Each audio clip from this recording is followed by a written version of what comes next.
You can't heal what you keep holding on to, and you can't move forward if your heart is still living in yesterday. We think time heals, but that's not true. Time only hides what we haven't faced. It's what you do during that time that determines whether you truly heal or not. Real healing begins when you choose peace over pain. And that's what forgiveness is, not letting them off the hook, but taking yourself off it. Hey there, welcome back to Love Forward with Eve, where we heal the past, empower the present, and love forward into the future. I'm Eve Kyle, a certified relationship coach and a women's empowerment coach. And this channel is for women who are ready to break free from toxic patterns and create a healthy and fulfilling love life. In last week's episode, I talked about 6 empowering strategies to forgive and let go. We explore the freedom formula, where I walked you through how to release resentment and reclaim peace. It was about understanding forgiveness, how to let go of what happened. But today's episode goes one step deeper. It's not just about letting go, it's about thriving afterwards. It's an action plan. Because once you release the pain, what comes next? How do you rebuild your peace, your joy, and your sense of self? That's what today is all about. 6 actionable steps to forgive and thrive. So, grab a notebook, settle in, and let's dive into the tools and rituals that will help you not just move on, but move forward. I'm going to talk about 6 things you can create in order to build a future that isn't held back by your past pain. Let's dive in. Number 1, create a forgiveness statement. What I mean by that is there were 4 steps to create a forgiveness statement, and I talked about this in my last episode about understanding forgiveness. The first stage of forgiveness is the decisional stage. You decide before your heart is ready. So first, decide who you want to forgive and what you want to forgive. Second, release the feeling you have right now about what this person did to you. Third, what benefits come from forgiving them. And finally, your commitment to forgiveness. Let me give you an example. Let's say you want to forgive your ex for leaving you. So the who is your ex, and the what is he left you. So you might say, I have decided to forgive my ex for leaving me. Then the feeling is I feel abandoned, frustrated, mad, fearful, and hopeless. So write down everything you feel. Then write, I choose to release the feeling of abandonment, fear, frustration, and anger. And next, think about the benefit. If I forgive him, I will feel more peaceful and happier.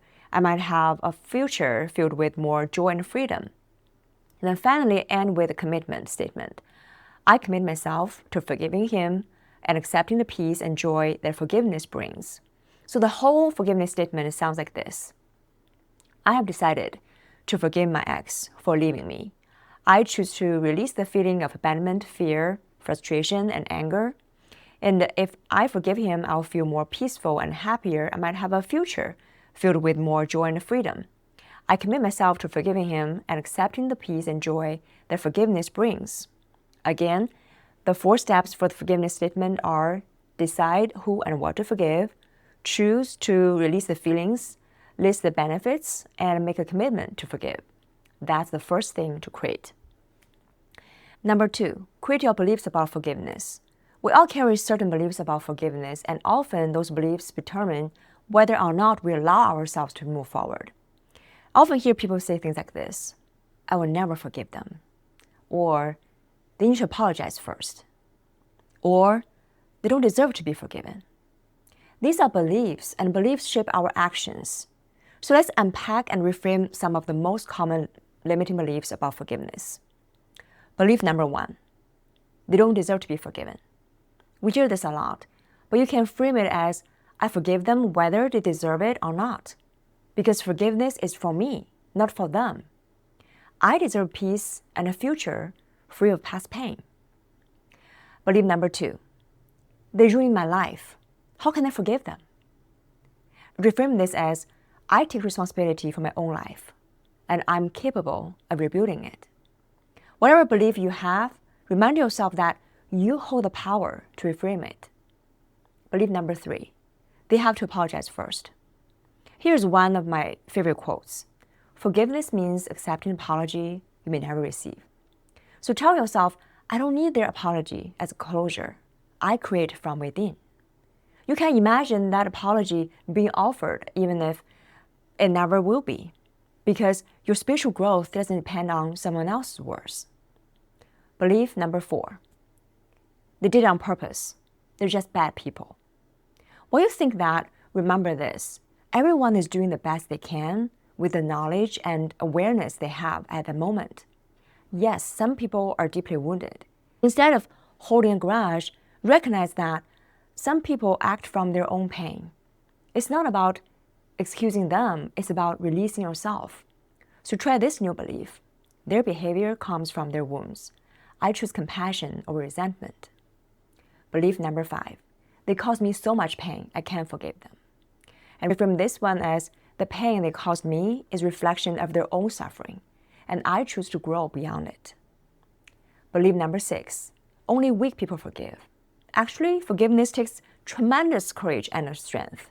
If you can forgive, that already makes you a stronger and bigger person. So reframe it as, I'm courageous because I'm committed to forgiving. Belief number 7. It's my parents' fault. I can't forgive them. If this is your belief, consider this. My parents treated me the way they were treated as children. I forgive them, and I also forgive their parents. Generational healing starts with you. Belief number 8. I will never forgive them. Pause and ask yourself, is that really true? We always say never. When the pain is still raw, it feels impossible.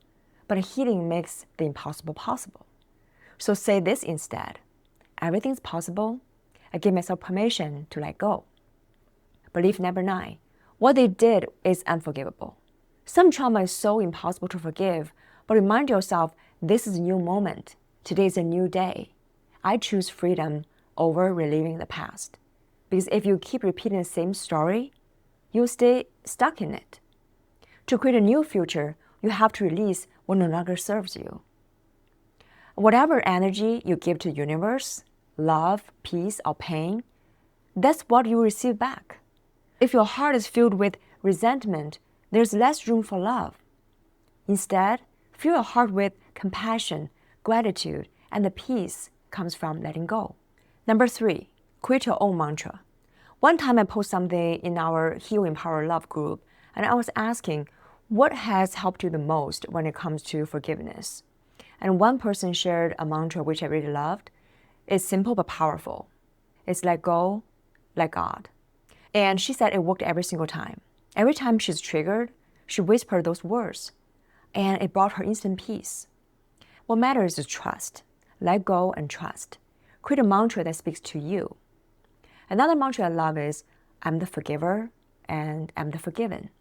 That means I forgive others and also forgive myself. Because as humans, we all make mistakes. Each of us has at some point hurt another person, including ourselves, intentionally or unintentionally. So we all need forgiveness. So say this to yourself, I'm the forgiver, I'm the forgiven. Forgiveness frees me, I release, and I'm free. Someone else in our group shared another beautiful perspective. She said that whenever she remembers life is short, that we all live on this earth for only a limited time, she realizes how precious love truly is. And she said, when I think about that, I just want to love people, not hold grudges. Isn't it powerful? Life is too short to resent, to hate, and to refuse to forgive. And that's why I named this episode Forgive and Thrive, because I believe many of us have survived what happened to us. But survival isn't a finish line. It's a foundation. We don't just want to survive, we want to thrive. And you can't thrive while holding on to pain from the past. You have to release what weighs you down so you can rise. So say this with me. I choose to forgive to thrive. Or I choose to forgive to love. Let me share a little bit of my backstory from my own life. As some of you might already know, after my divorce, I dated someone who completely lied to me about everything, even about being married. At first, I thought I had found my dream guy. Then, when I discovered the truth, I felt like the ground disappeared beneath me.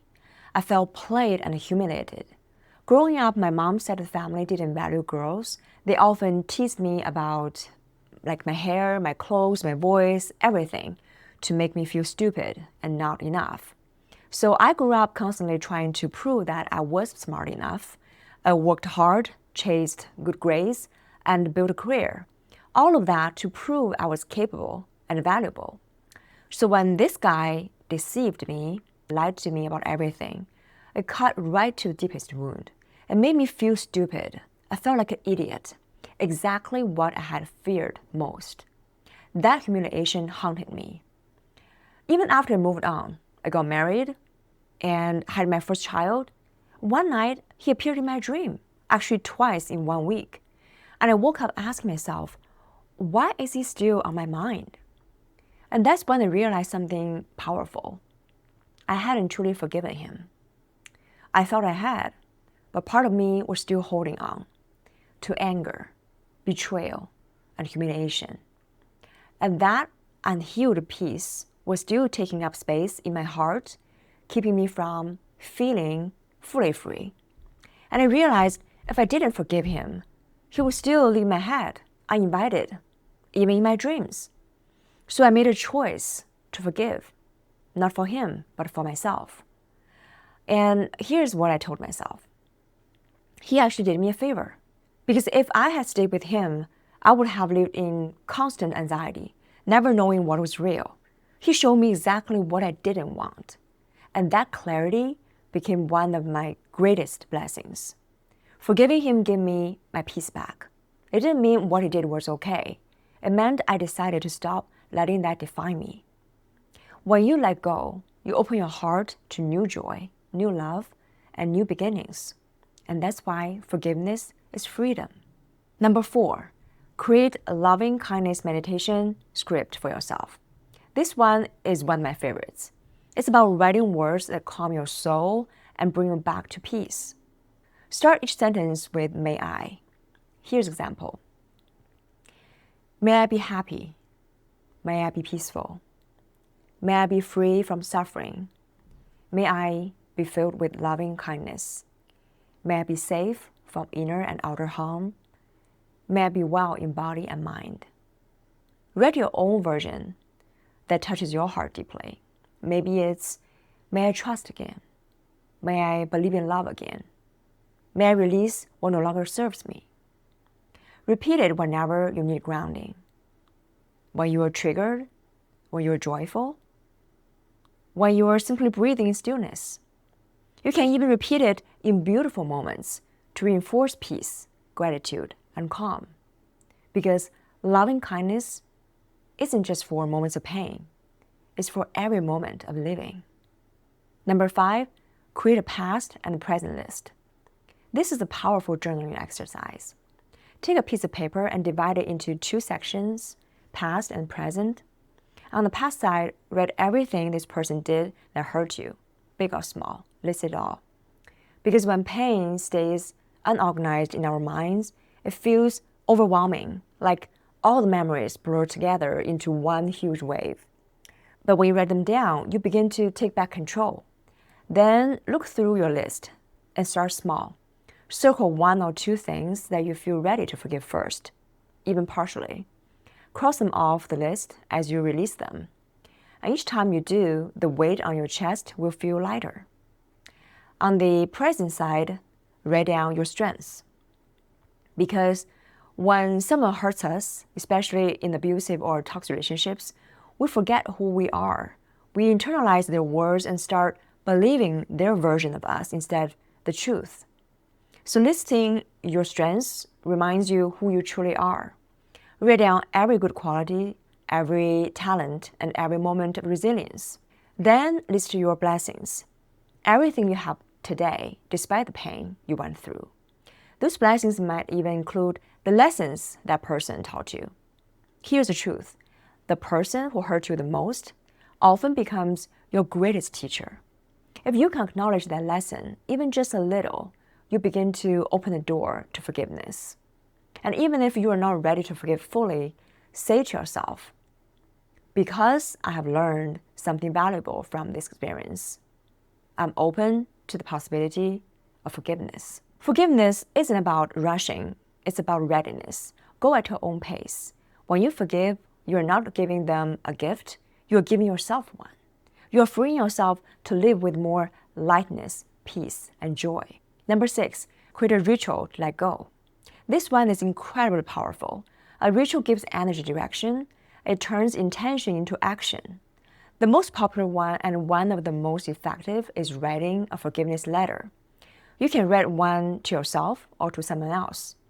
If you're forgiving yourself, start with this: Dear self. And say things like, I'm sorry for criticizing you.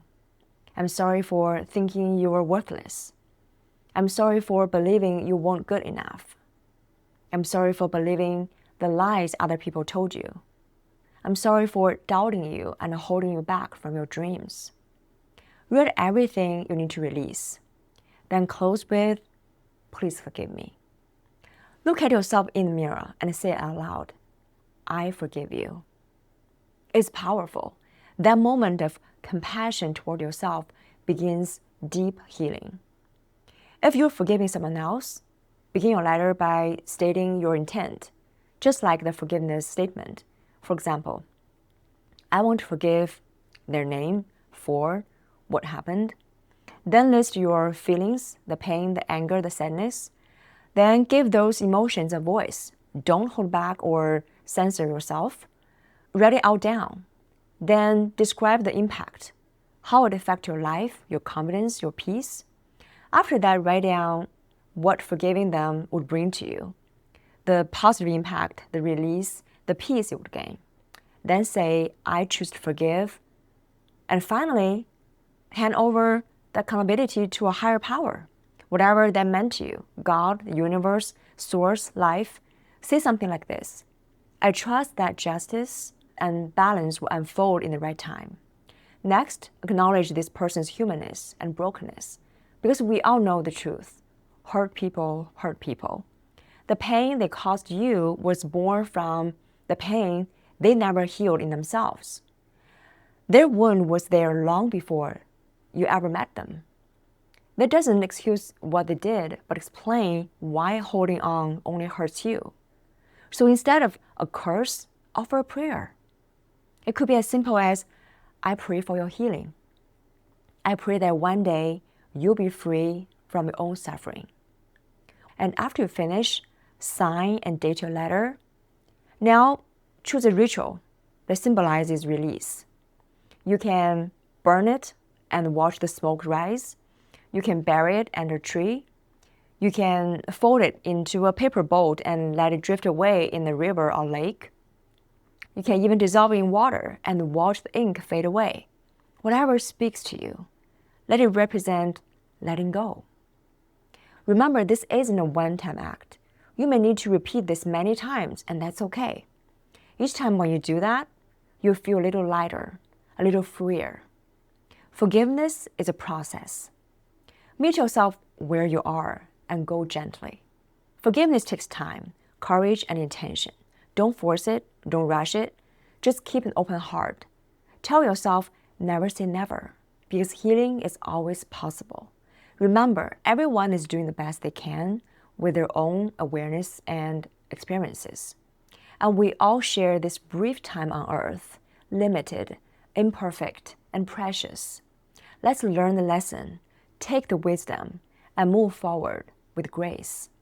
When we release the past, we make peace for the future we truly deserve, one filled with love, joy, and peace. You can create a future where your heart is no longer chained to pain, where your story becomes your strength, and where forgiveness becomes your freedom.